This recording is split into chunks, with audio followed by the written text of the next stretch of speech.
ভারতীয় আগ্রাসনের প্রতিবাদে ছাত্রদল, যুবদল ও স্বেচ্ছাসেবক দলের লং মার্চ। তাই সড়ক মহাসড়ক জুড়ে দলীয় নেতাকর্মীদের সরব উপস্থিতি। বাংলাদেশের স্বাধীনতা ও সার্বভৌমত্বের উপর হুমকি আসলে দেশবাসীকে সঙ্গে নিয়ে প্রতিরোধ করবে বিএনপি, এমন হুঁশিয়ারি দেওয়ার পাশাপাশি নেতাকর্মীরা বলছেন, বিশেষ কোনো ব্যক্তি বা দল নয়, বাংলাদেশের গণমানুষের মনোভাব বুঝতে হবে প্রতিবেশী দেশ ভারতকে। দর্শক, ভারতীয় আগ্রাসনের প্রতিবাদে বিএনপির ৩ অঙ্গ সংগঠনের লং মার্চ কর্মসূচিতে এসব কথা বলেন তারা। আর সকালে ঢাকা থেকে শুরু লং মার্চ প্রায় সন্ধ্যায় গিয়ে শেষ হয় আখাউড়া স্থলবন্দরে গিয়ে। সাইফুল ইসলামের প্রতিবেদনে দেখুন বিস্তারিত।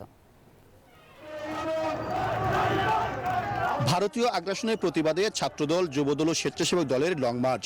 তাই সড়ক মহাসড়ক জুড়ে দলীয় নেতাকর্মীদের সরব উপস্থিতি।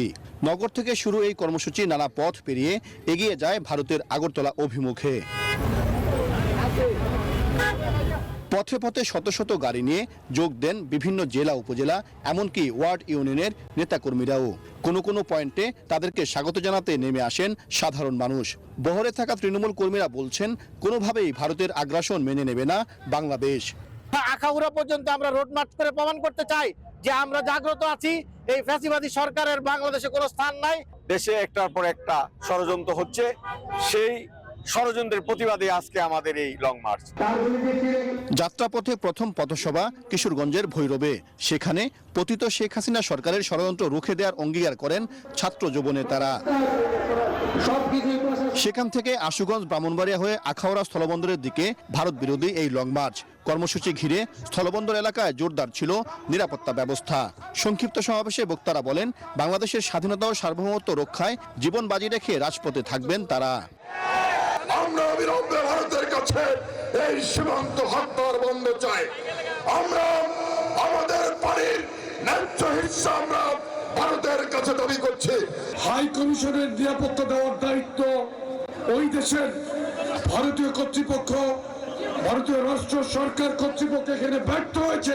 আপনারা রাজপথ থেকে প্রতিক্রিয়া ব্যক্ত করবেন এবং বাংলাদেশের স্বাধীনতা সার্বভৌমত্ব রক্ষায় সদা প্রস্তুত থাকবেন। মুন্না বক্তব্য নিয়ে আসছেন। ঢাকা থেকে প্রায় 150 কিলোমিটার পথ পাড়ি দিয়ে আগরতলা সীমান্তের কাছাকাছি আখাউড়ার এই সমাবেশ থেকে বিএনপির 3 অঙ্গ সংগঠনের শীর্ষ নেতারা সাফ জানিয়ে দিলেন, আগামী দিনে ভারতের কোনো ধরনের হস্তক্ষেপ মেনে নেবে না বাংলাদেশ।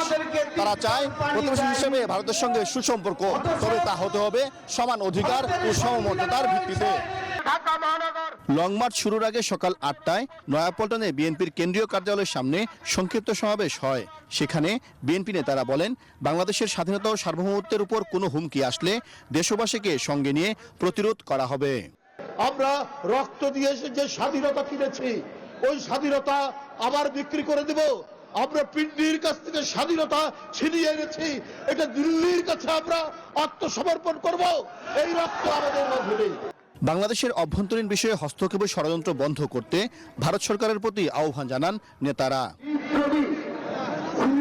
সাইফুল ইসলাম, নিউজ 24, আখাউড়া, ব্রাহ্মণবাড়িয়া।